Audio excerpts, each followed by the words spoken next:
ikaw ay naging isang zombie dahil naging biktima ka ng isang palpak at iligal na pagtetesting ng gamot, naghahanap ka ng mga taong makakain ngunit inakala nilang isa ka lang lasing kaya't pinagtitripan ka kahit ng mga bata, pagkatapos ay hinabol ka din ng isang asong gala na gusto mong kainin.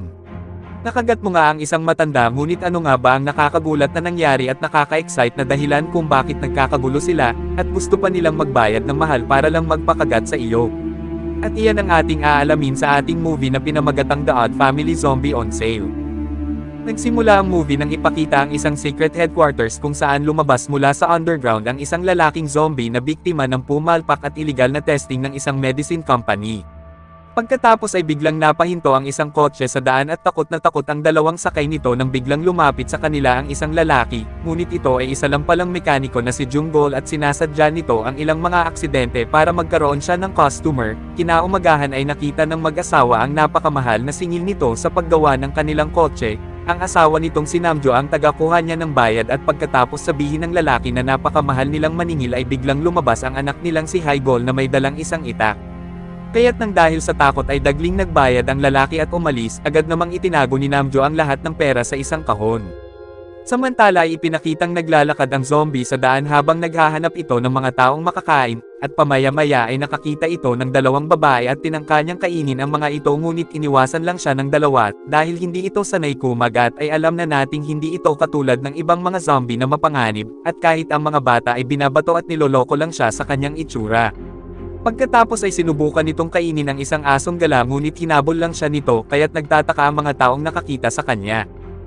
Samantala kila Junggol ay naglalaro ang kanyang tatay na si Mandiok ng mga baraha kasama ang mga kaibigan nito, naingayan siya sa asong tumatahol sa labas kaya't hinabol niya ito ngunit hindi niya alam na nasa loob ng banyo ang zombie at kinagat siya nito. Pagkatapos kagatin ng matandang lalaki ay tumakas na ang zombie, nang makasalubong ay tinuod siya ni Haigol at pagkatapos ay hinabol silang dalawa ng asong gala kanina. Nakita ni Haigol ang kanyang tito na bumalik na sa kanilang bayan dahil natanggal ito sa trabaho, at nagtatakbo din ito nang dahil sa aso ngunit nadapa si Haigol sa daan kaya't agad siyang nilapitan ng zombie ngunit nasagasaan ito ng sasakyan kaya't tumilapon ito sa isang bukid, ngunit himala namang nakaligtas ang lalaking zombie at nagtatakbo ito palayo.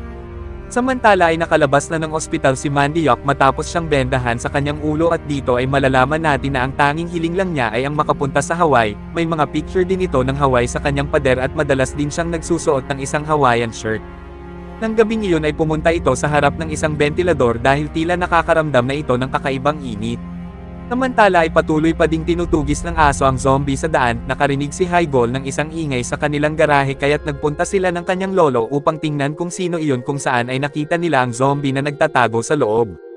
Tinampas siya ng pala ni Mandiok bilang kanyang paghihiganti kanina at dumating din si Junggol at flying kick siya nito, inakala nilang patay na ang lalaking zombie at nalaman nila na hindi pala basta pangkaraniwang tao lang ito. Biglang nabuhay ulit ang zombie kaya't nagmadali silang lumabas at dagling inilak nila ang zombie sa garahe. Sinabi ni Minggol na maaaring isa itong zombie at ipinakita niya ang isang clip ng movie na Train to Busan, at alam nila na kapag kinagat ng zombie ang isang tao ay magiging zombie na din ito. Walang kaalam-alam si Mandiok na bigla siyang titirahin ng kawali sa ulo ni Namjo at pagkatapos ay ikinulong nila ito sa loob ng kanyang trailer para maging safe silang lahat. Kinabukasan ay nag-research si Minggol tungkol sa mga zombie, at doon ay nalaman niya na mamamatay ang kahit sino mang kinagat ng zombie at mabubuhay muli ito. Gustong-gusto nilang kumain ng mga utak ng tao ngunit ang gusto namang kainin ng zombie sa garahe ay ang gulay na repolyo dahil inaakala niya na isang utak iyon. Iminungkahi ni Minggol na patayin na si Mandiok dahil baka patayin sila nito, at habang nag-uusap sila ay lumabas si Mandiok sa trailer at pumasok ito sa bahay ngunit bigla siyang pinukpok ni Minggol sa ulo kaya't nagalit sa kanya ang pamilya ng matanda. Pagkatapos ay pinangalanan ni Haigol ang zombie ng Jongbi at ginawa niya itong isang pet. Napagtanto ni Namjo na hindi pala ito delikado pero binunot niya ang lahat ng ngipin nito bilang pag-iingat. Kinabukasan ay nagulat silang lahat dahil hindi naging zombie si Mandiok at mas bumata pa ang itsura nito nang dahil sa pagkakakagat. Nakita din siya na umiihi na tila isang batang lalaki kaya't nagmakaawa ang mga kaibigan ito na sabihin ang kanyang sikreto kung bakit biglang bumata ito. Inalok siya ng isang matandang malapit ng ikasal ng isang tiket papunta sa Hawaii basta sabihin lang niya ang kanyang sikreto, kaya't nang marinig ay agad niyang sinabi dito ang tungkol kay Jongbi ngunit narinig naman sila ni Minggol, at nagplano ito na ibenta si Jongbi para pagkakitaan. Dagling nag-empake na si Mandy Yok para sa kanyang flight habang nag-aabang naman sa kanya ang lahat ng kanyang mga kaibigan na dala ang kanilang mga pambayad upang magpakagat kay Jongbi dahil nalaman na pala ng mga ito na nakakabata ang kagat nito. Masayang dinala ni Mandy Yok ang mga ito sa garahe ngunit biglang nawala naman si Jongbi doon at itinakos naman pala ito ni Minggun upang dalhin sa Seoul kung saan niya planong ibenta sa isang kumpanya ng Viagra, at dahil sa sobrang bilis ng pagmamaneho ay nahuli naman siya ng pulis at narinig nila ang ingay sa likod kung saan ay nakita nilang nakatali si Jongbi doon. Pagkatapos ay dinala silang dalawa sa police station at nang tanggalin ng pulis ang tape sa bibig ay nakita nito na walang mga ngipin si Jongbi.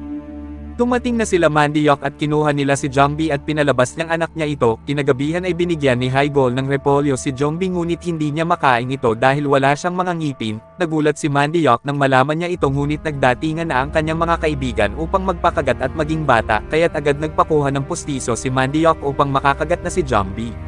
Nasyak ang mga kaibigan nito sa unang kagat ngunit nasanay na din naman sila at agad na itinago na ni Namjo ang kanilang kinita sa kanilang kagat business.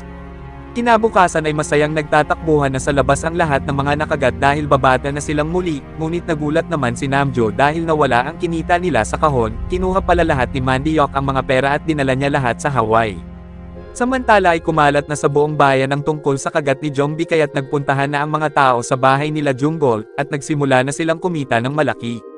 Pagkatapos ay inayos nila ang bahay na trailer ni Mandy Yok para kay Jongbi at binilan din nila ito ng bagong pustiso na ginagamit niya sa pagkain ng mga repolyo. Isang araw ay dinala ni Haigol si Jongbi sa isang barbershop at pinaayusan niya ito kaya't naging isang gwapong binata si Jongbi. Pagkatapos magupitan ay na-inlove sila sa isa't isa. Sumama ang loob ni Haigol sa kanyang pamilya dahil ginagamit nila si Jongbi para kumita ng pera. Isang gabi ay narinig ni Haigol ang kanyang kapatid na may kinakausap ito upang ibenta si Jongbi.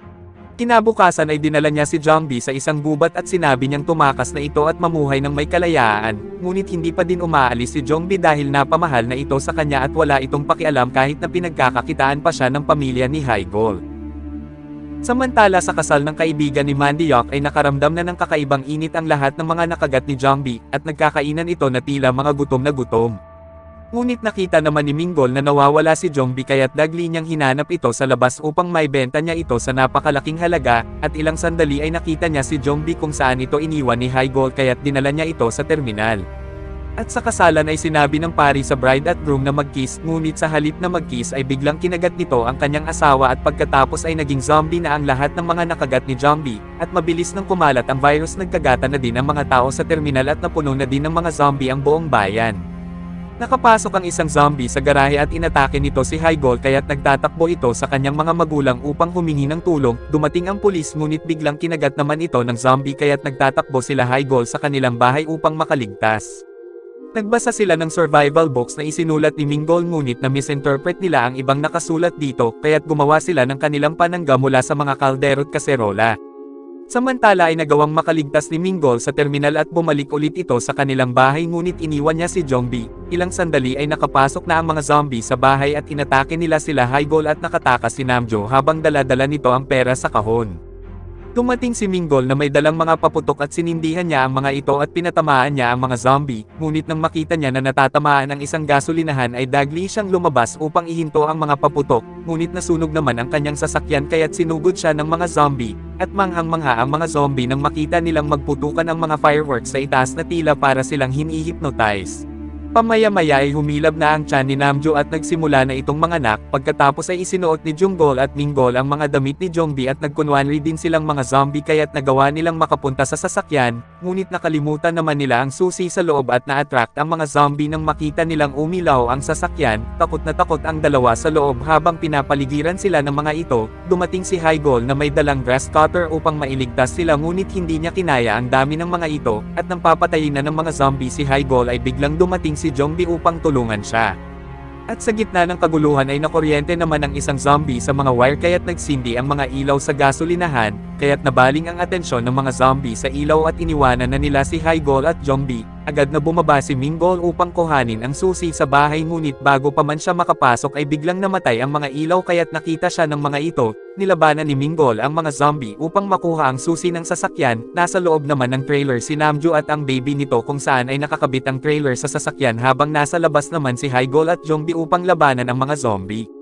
Samantala ay nakuha na ni Minggol ang susi kaya't inihagis niya ito kay Junggol sa labas, kaya't sa wakas ay nagawa na nilang makatakas at iniwan na nila si Jongbi at ang mga zombie at pagkatapos ay sinindihan ni Jongbi ang isang lighter kaya't biglang sumabog ang gasolinahan. Kinabukasan ay nagising na si Junggol ngunit nagulat silang lahat ng maging isang zombie na din ito, kaya't inilak nila ito sa loob ng sasakyan. At habang nag-uusap ay nakarinig sila ng isang tila papalapit na galing mula sa tunnel, at biglang lumabas ang masayang si Mandiok na umuwi galing ng Hawaii na tila nakalimot na ito sa mga nangyari sa kanilang bayan, at nagtataka sila kung bakit hindi ito naging isang zombie na katulad ng iba. Pagkatapos ay ibinalita sa radyo na ang virus ay kumalat na sa buong Korea kung saan ay sinabi ng reporter na may mga taong immune sa virus, at sila ang antidote o gamot sa mga naging zombie upang maging tao na silang muli. Nang marinig ang balita ay nagkaroon na namang muli ng ideya si Minggol at nagplano ito na gawing business at pagkakitaan ang immunity ni Mandiok. At pagkatapos ng 6 na buwan ay makikitang ikinabubuhay na nila Mandiok ang pagkagat sa mga naging zombie upang maging tao na muli ang mga ito. Naging tao na rin si Jongbi dahil kinagat na din siya ni Mandiok at sa huli ay makikitang nakapila ng mahaba ang mga zombie upang magpakagat. Nagsimula ang movie nang ipakita ang isang secret headquarters kung saan lumabas mula sa underground ang isang lalaking zombie na biktima ng pumalpak at iligal na testing ng isang medicine company. Pagkatapos ay biglang napahinto ang isang kotse sa daan at takot na takot ang dalawang sakay nito nang biglang lumapit sa kanila ang isang lalaki, ngunit ito ay isa lang palang mekaniko na si Junggol at sinasadya nito ang ilang mga aksidente para magkaroon siya ng customer. Kinaumagahan ay nakita ng mag-asawa ang napakamahal na singil nito sa paggawa ng kanilang kotse. Ang asawa nitong si Namjo ang tagakuha niya ng bayad at pagkatapos sabihin ng lalaki na napakamahal nilang maningil ay biglang lumabas ang anak nilang si Haigol na may dalang isang itak.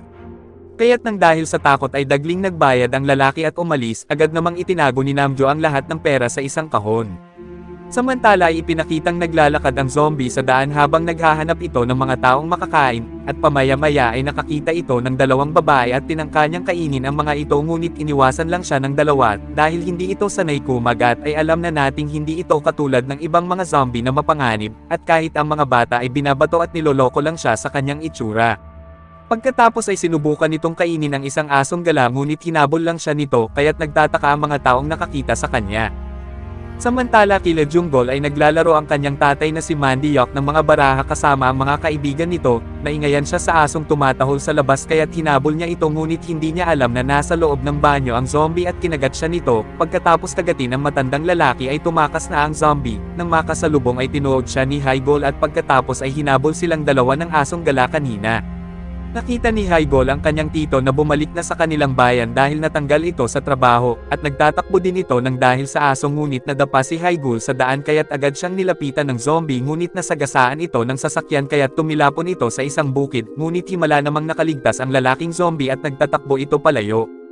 Samantala ay nakalabas na ng ospital si Mandiok matapos siyang bendahan sa kanyang ulo at dito ay malalaman natin na ang tanging hiling lang niya ay ang makapunta sa Hawaii. May mga picture din ito ng Hawaii sa kanyang pader at madalas din siyang nagsusuot ng isang Hawaiian shirt. Nang gabing iyon ay pumunta ito sa harap ng isang ventilador dahil tila nakakaramdam na ito ng kakaibang init.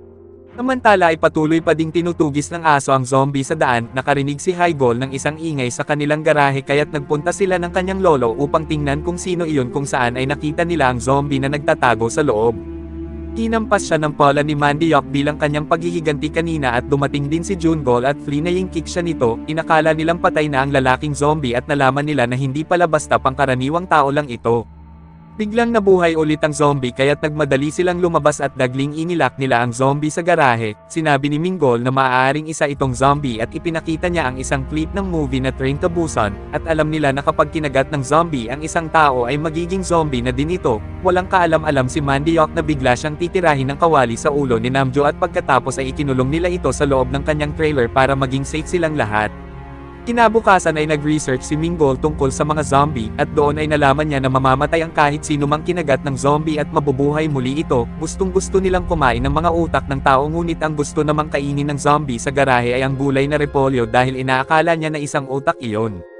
Iminungkahi ni Minggol na patayin na si Mandiok dahil baka patayin sila nito, at habang nag-uusap sila ay lumabas si Mandiok sa trailer at pumasok ito sa bahay ngunit bigla siyang pinukpok ni Minggol sa ulo kaya't nagalit sa kanya ang pamilya ng matanda. Pagkatapos ay pinangalanan ni Haigul ang zombie ng Jongbi at ginawa niya itong isang pet. Napagtanto ni Namjo na hindi pala ito delikado pero binunot niya ang lahat ng ngipin nito bilang pag-iingat. Kinabukasan ay nagulat silang lahat dahil hindi naging zombie si Mandiok at mas bumata pa ang itsura nito nang dahil sa pagkakakagat. Nakita din siya na umiihi na tila isang batang lalaki kaya't nagmakaawa ang mga kaibigan ito na sabihin ang kanyang sikreto kung bakit biglang bumate ito.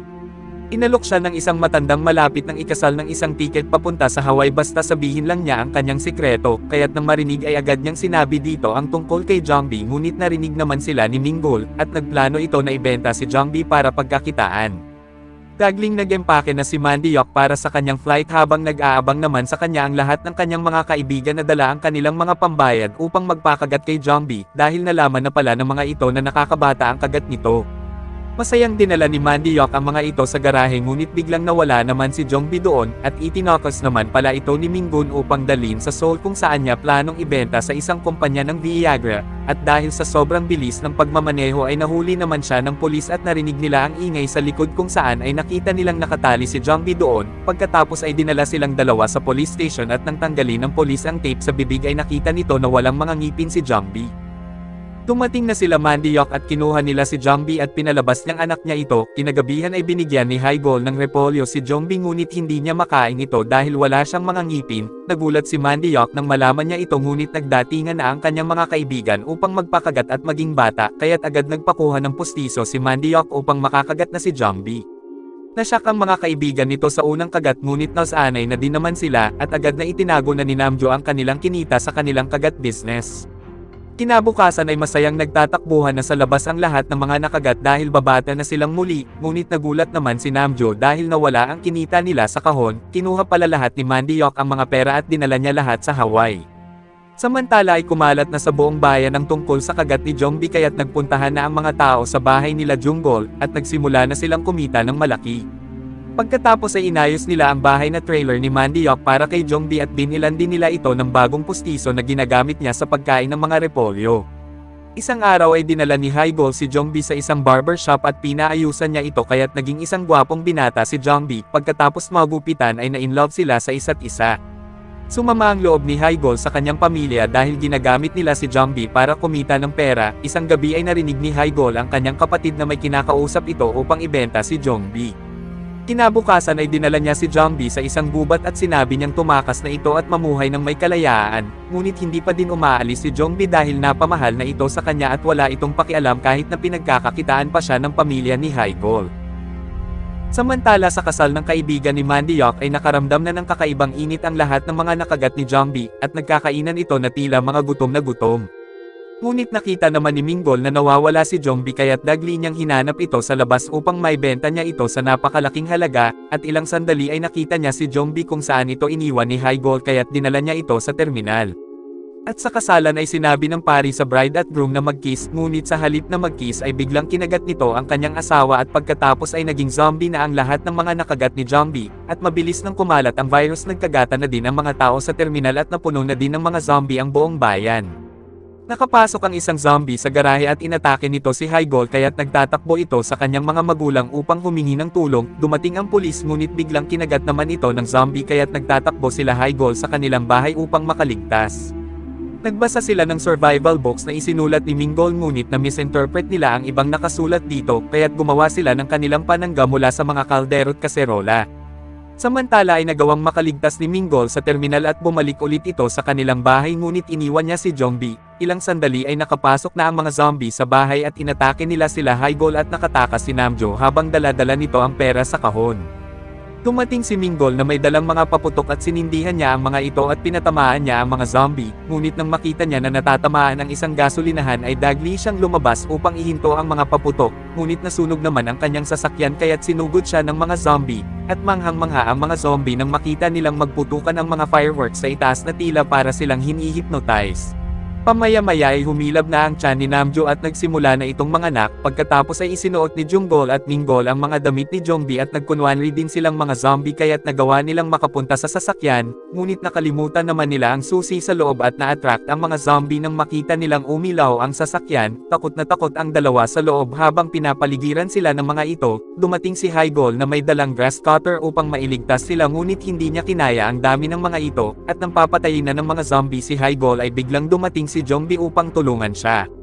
At sa gitna ng kaguluhan ay nakuryente naman ang isang zombie sa mga wire kaya't nagsindi ang mga ilaw sa gasolinahan, kaya't nabaling ang atensyon ng mga zombie sa ilaw at iniwanan na nila si Hygol at Jongbi. Agad na bumaba si Minggol upang kuhanin ang susi sa bahay ngunit bago pa man siya makapasok ay biglang namatay ang mga ilaw kaya't nakita siya ng mga ito, nilabanan ni Minggol ang mga zombie upang makuha ang susi ng sasakyan, nasa loob naman ng trailer si Namjo at ang baby nito kung saan ay nakakabit ang trailer sa sasakyan habang nasa labas naman si Hygol at Jongbi upang labanan ang mga zombie. Samantala ay nakuha na ni Minggol ang susi kaya't inihagis niya ito kay Junggol sa labas, kaya't sa wakas ay nagawa na nilang makatakas at iniwan na nila si Jongbi at ang mga zombie at pagkatapos ay sinindihan ni Jongbi ang isang lighter kaya't biglang sumabog ang gasolinahan, kinabukasan ay nagising na si Junggol ngunit nagulat silang lahat ng maging isang zombie na din ito, kaya't inilak nila ito sa loob ng sasakyan. At habang nag-uusap ay nakarinig sila ng isang tila papalapit na galing mula sa tunnel, at biglang lumabas ang masayang si Mandiok na umuwi galing ng Hawaii na tila nakalimot na ito sa mga nangyari sa kanilang bayan, at nagtataka sila kung bakit hindi ito naging isang zombie na katulad ng iba. Pagkatapos ay ibinalita sa radyo na ang virus ay kumalat na sa buong Korea kung saan ay sinabi ng reporter na may mga taong immune sa virus, at sila ang antidote o gamot sa mga naging zombie upang maging tao na silang muli. Nang marinig ang balita ay nagkaroon na namang muli ng ideya si Minggol at nagplano ito na gawing business at pagkakitaan ang immunity ni Mandiok. At pagkatapos ng 6 na buwan ay makikitang ikinabubuhay na nila Mandiok ang pagkagat sa mga naging zombie upang maging tao na muli ang mga ito. Naging tao na rin si Jongbi dahil kinagat na din siya ni Mandiok at sa huli ay makikitang nakapila ng mahaba ang mga zombie upang magpakagat. At dito na po nagtatapos ang ating movie. Mag-subscribe ka na po Lods para sa magagandang mga movie na katulad nito, at pakiclick mo na din ang notification bell at mag-like ka na din upang matulungan mo ang ating channel. Maraming salamat po sa iyong panonood at pagtulong. Ingat po palagi Lods. God bless.